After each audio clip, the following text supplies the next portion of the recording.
Assalamualaikum warahmatullahi wabarakatuh.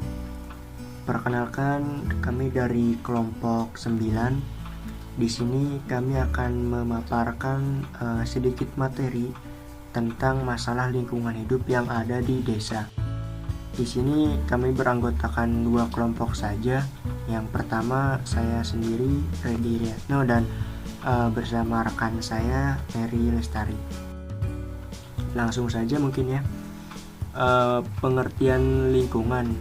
Jadi lingkungan di sini adalah tempat hidup semua makhluk hidup yang ada di bumi, khususnya manusia maupun hewan dan juga tumbuhan. Lanjut saja. Yang pertama itu adalah desa. Di sini menurut undang-undang, desa adalah suatu kesatuan masyarakat hukum yang memiliki kewenangan untuk mengatur dan mengurus kepentingan masyarakat setempat berdasarkan asal-usul dan adat istiadat setempat yang diakui dalam sistem pemerintahan nasional dan berada di daerah kabupaten. Ya, desa umumnya memang berada di daerah kabupaten yang merupakan secara administrasi terletak di kabupaten. Apa sih kawasan pedesaan itu? Jadi kawasan pedesaan adalah kawasan yang memiliki kegiatan utama pertanian, pengelolaan sumber daya alam, ataupun kawasan tempat pemukiman masyarakat di mana masyarakatnya itu terdiri dari masyarakat yang sangat sederhana, jauh dari kata modern seperti tadi ya, seperti kegiatan utama itu dari bidang pertanian, entah itu perkebunan, perikanan, dan lain sebagainya. Nah, lingkungan desa adalah suatu kesatuan ruang yang tersusun dari komponen biotik dan abiotik, di mana antara keduanya itu terjadi hubungan timbal balik dan terjadinya itu di lingkungan pedesaan. Tentu memang di pedesaan akan sangat banyak interaksi antara manusia dengan alam. Di pedesaan juga terdapat permasalahan lingkungan. Nah, permasalahan lingkungan adalah suatu hal yang tentunya dapat mengganggu keseimbangan ekosistem, dapat merusak dan mengganggu siklus ataupun yang berlangsung di lingkungan, baik itu di pedesaan maupun di perkotaan. Namun umumnya untuk masalah lingkungan yang berkaitan dengan alam biasanya terjadi di pedesaan. Nah, di sini ada beberapa contoh permasalahan lingkungan hidup yang ada di desa. Yang pertama itu alih fungsi lahan. Tentu ini sudah marak terjadi ya kawan-kawan. Terus kemudian ada kekurangan air bersih. Yang selanjutnya itu ada pencemaran. Di desa juga sudah mulai banyak terjadi pencemaran, bukan hanya di kota saja ternyata. Kemudian ada pemanfaatan sumber daya yang tidak sesuai. Kemudian di pedesaan juga banyak permasalahan tentang sampah, baik itu sampah plastik ataupun dan sampah yang lainnya. Kemudian masalah lingkungan yang di desa itu yang terakhir ada pembangunan desa. Nah, ini langsung saja ke alih fungsi lahan. Jadi ini merupakan perubahan fungsi atau guna dari suatu lahan yang dimana sebelumnya lahan tersebut memiliki fungsi tertentu atau mungkin biasanya masih produktif dan sebagai salah satu faktor penyeimbang suatu lingkungan. Nah, fungsi lahan yang paling dominan itu seperti hutan yang menjadi perkebunan. Perkebunan juga tidak sepenuhnya akan menghasilkan dampak yang positif, karena ketika perkebunan itu dilakukan di lereng-lereng perbukitan yang seharusnya itu digunakan untuk hutan, tentu akan berakibat tidak baik. Kemudian hutan menjadi pesawahan. Tentu pesawahan juga tidak sepenuhnya positif ketika kembali lagi ke tadi bahwa kita juga harus melihat posisi dari hutan tersebut juga, supaya hutan di kita ini tidak habis digunakan untuk lahan-lahan yang baru. Kemudian persawahan menjadi pemukiman. Ya tentu karena manusia yang semakin lama semakin banyak, dan tempat yang seperti ini saja tentu akan membutuhkan daerah pemukiman yang baru. Mau tidak mau, sedikit demi sedikit sawah akan tergusur untuk menjadi daerah pemukiman. Selanjutnya itu pemukiman dan persawahan menjadi lahan industri. Tentu ketika kebutuhan masyarakat yang semakin banyak dan pemenuh kebutuhannya itu sedikit, mau tidak mau manusia harus berpikir lebih keras lagi. Salah satunya itu untuk mendirikan bangunan berupa daerah industri. Nah, tentu ya memang di sisi lain ini sangat dibutuhkan untuk kebutuhan ekonomi kita, namun di sisi lingkungan sepertinya akan berdampak negatif. Kemudian ada kekurangan air bersih. Nah, kekurangan air bersih juga sering terjadi di pedesaan. Mungkin ketika kita berbicara tentang desa, kita langsung teringat ke daerah pegunungan. Namun sebenarnya tidak seperti itu saja, karena di daerah dataran-dataran rendah pun banyak sekali desa, dan biasanya banyak daerah-daerah yang sering terjadinya kekurangan air, seperti daerah-daerah desa yang ada di Nusa Tenggara khususnya, yaitu daerah-daerah yang memang jarang terjadi hujan. Di sana terkadang sering terjadinya kekurangan air bersih. Kemudian ada kelaparan yaitu sebagai dampak dari kekurangan air bersih tadi ya. Ya tentunya ada kelaparan, terus kemudian standar kehidupan yang menurun, itu tentu sudah jelas ya. Kemudian ada hilangnya lahan yang basah, itu juga sudah jelas karena memang kering, tidak ada air. Kemudian juga banyak penyakit yang bermunculan ketika kita kekurangan air bersih. Tentu akan banyak penyakit yang baru gitu yang akan masuk ke tubuh kita. Terus kemudian isu sanitasi, di mana sanitasi ini adalah salah satu upaya pencegahan yang memang harus dilakukan untuk mencegah adanya 4 faktor yang ada di atas. Kemudian ada cara menanggulangi kekurangan air bersih. Tentu banyak cara sebenarnya ya, seperti contohnya berhenti membuang sampah sembarangan yang akan mengganggu daerah aliran air tentunya ya. Kemudian ada membuat daerah resapan air, itu juga bisa menjadi sebuah solusi. Kemudian pembuatan lubang biopori. Jadi lubang biopori ini adalah lubang di mana kita membuat lubang dan diisi dengan serasa-serasa ataupun bahan-bahan organik, yang kemudian di sisi lain itu akan menjadi pupuk organik juga bagi tanaman. Kemudian untuk membuat rainwater harvesting atau pemanenan air hujan, tentu memang air hujan itu mengandung asam yang tidak baik bagi tubuh kita. Namun ketika air hujan itu ditampung dan diolah, tentu itu akan menghasilkan cadangan air bersih yang cukup melimpah, dikarenakan Indonesia sendiri memang daerah yang sering terjadi hujan. Kemudian menggalakkan gerakan menanam pohon, itu sudah pasti tentunya. Menggalakkan gerakan hemat air, pasti juga itu. Terus kemudian konservasi lahan, seperti halnya yang sudah saya sebutkan tadi, di mana kita juga mau tidak mau harus berusaha menghentikan perubahan atau peralihfungsian lahan. Jadi jika itu memang daerah hutan, ya sudah dijadikan hutan saja gitu, cukup. Kemudian ada pelestarian hutan dan daerah aliran sungai. Assalamualaikum warahmatullahi wabarakatuh. Pada saudara Redianto sebagai pengajar pertama di kelompok Islam.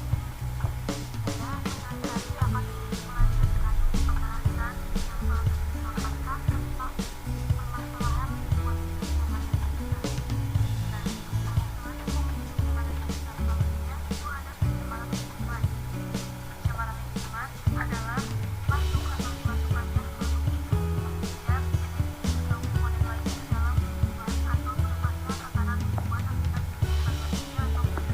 Nah, selanjutnya ada macam-macam pencemaran lingkungan. Yang pertama ada pencemaran udara. Pencemaran udara biasanya terjadi akibat dari pembakaran bahan bakar pada kendaraan bermotor dan gas buangan pabrik. Yang kedua ada hujan asam. Udara yang tercemar oleh gas sulfur, sulfur dioksida, sulfur trioksida, nitrogen monoksida, dan nitrogen dioksida. Jika gas-gas tersebut larut dalam air hujan, maka pembentukannya pun atau senyawa-senyawa asam tidak bisa dihindari. Hujan asam yang turun ke permukaan bumi bisa mengakibatkan pengikisan kesuburan tanah, kematian tanaman pertanian, perkaratan logam, dan kerusakan bangunan. Yang ketiga ada pencemaran air. Pencemaran air berarti terdapat sebuah kerusakan air dari batas normal. Air yang terpolusi disebabkan oleh adanya sebuah racun atau polutan yang masuk ke lingkungan air. Dan yang terakhir ada pencemaran tanah. Pencemaran tanah bisa disebabkan oleh kegiatan pembuangan sampah yang tidak dikelola dengan baik, kebocoran limbah cair dari industri dan rumah sakit, serta tumpukan minyak, zat kimia, dan limbah. Jika tanah sudah tercemar oleh suatu polutan, maka polutan tersebut akan mengendap ke dalam tanah sebagai zat yang beracun. Nah, selanjutnya ada cara penanggulangannya. Cara penanggulangannya itu yang pertama ada penanggulangan secara administratif.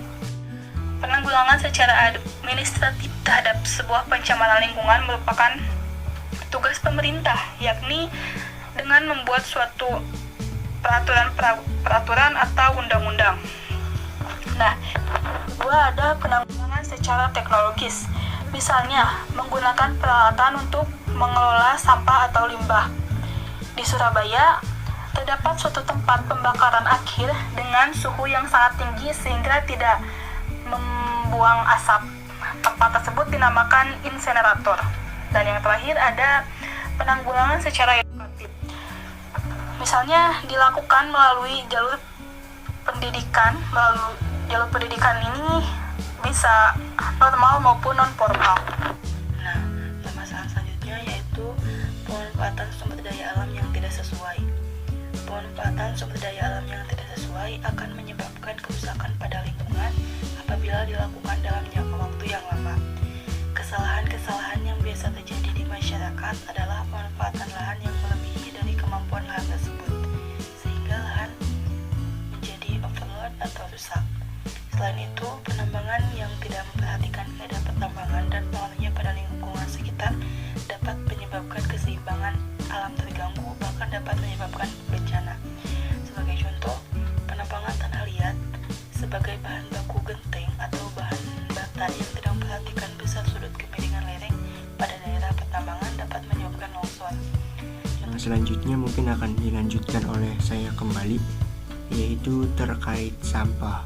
Nah, sampah merupakan bagian yang tidak dapat terpisahkan dari kehidupan manusia, karena pada dasarnya semua manusia pasti akan menghasilkan sampah.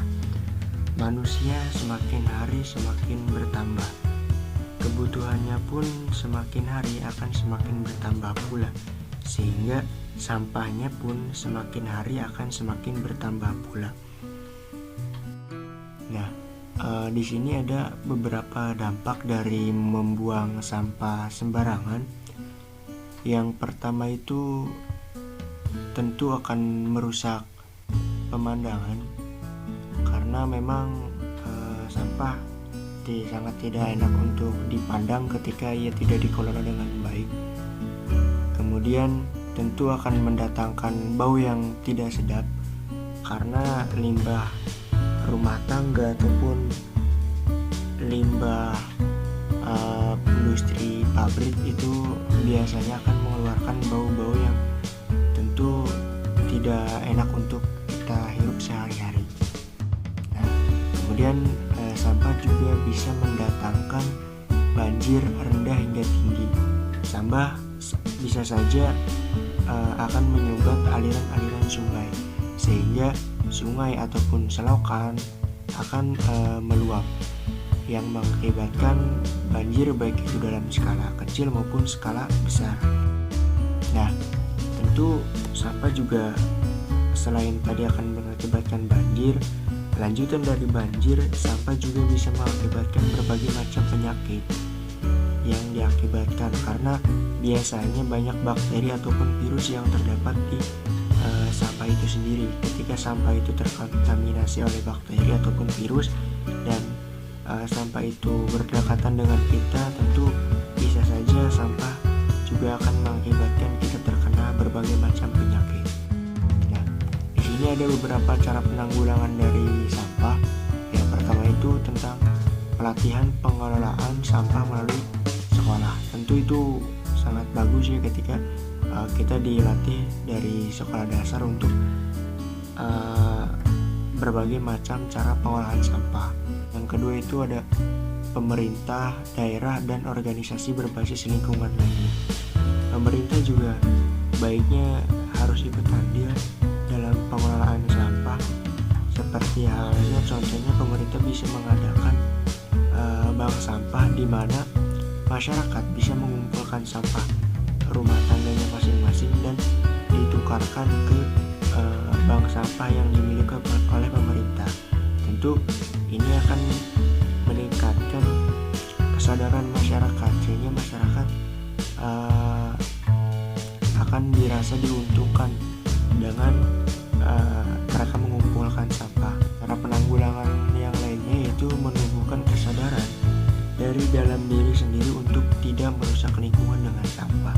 Tentu memang segala sesuatu yang berkaitan dengan keseluruhan memang baiknya dimulai dari diri kita sendiri, karena ketika diri kita sudah baik dan kita mengajak yang lain untuk menjadi baik pula, tentu akan membuat lingkungan kita juga semakin baik. Nah, pembangunan dari desa, pedesaan atau desa dapat dikatakan menempati bagian paling dominan di mana mengisi wacana pembangunan daerah. Hal tersebut bukan saja didasarkan atas alasan fisik geografis, sumber daya alam ataupun sumber daya manusia. Pembangunan itu sendiri biasanya banyak terkendala di desa karena selain letak desa itu yang sulit dijangkau, kemudian masyarakatnya juga yang sangat sederhana dan sudah nyaman atas kesederhanaannya, mereka juga biasanya akan menolak hal-hal baru yang diajukan oleh pemerintah, sehingga itu bisa menjadi penghambat pembangunan di desa. Nah, cara penanggulangannya di sini ada kemampuan desa mengurus dirinya sendiri dengan cara kekuatan yang dimiliki. Tentu memang setiap desa akan memiliki cara untuk mengatasi masalahnya masing-masing. Terus kemudian pemerintah desa memiliki kewenangan dalam mengatur dan mengelola pembangunan yang didukung oleh kemandirian dalam perencanaan dan pelaksanaan sistem pembangunan untuk kesejahteraan warganya. Masyarakat tentu sangat bergantung penuh pada pemerintah, di mana pemerintah merupakan salah satu pemangku kebijakan tertinggi, baik itu pemerintah desa ataupun pemerintah kabupaten kota. Kemudian ada sistem pemerintahan desa menjunjung tinggi aspirasi dan partisipasi warga. Tentu ketika banyak aspirasi dari masyarakat, terus kemudian langsung dievaluasi oleh pemerintah setempat, itu akan mengakibatkan pembangunan desa lebih meningkat dan lebih bagus lagi. Kemudian ada yang terakhir, sumber daya pembangunan dikelola secara optimal, transparan, dan akuntabel untuk dimanfaatkan sebaik-baiknya demi kesejahteraan sosial seluruh warganya. Tentu ketika suatu desa memiliki suatu sumber daya yang baik untuk dikembangkan, memang kesulitan di desa itu sulit untuk mengelolanya. Nah, mungkin peran pemerintah agar bisa mengelola sumber daya tersebut dan dimanfaatkan secara optimal. Mungkin itu saja yang dapat kami sampaikan. Kurang lebihnya kami mohon maaf. Wabillahi taufiq wal hidayah. Wassalamualaikum warahmatullahi wabarakatuh.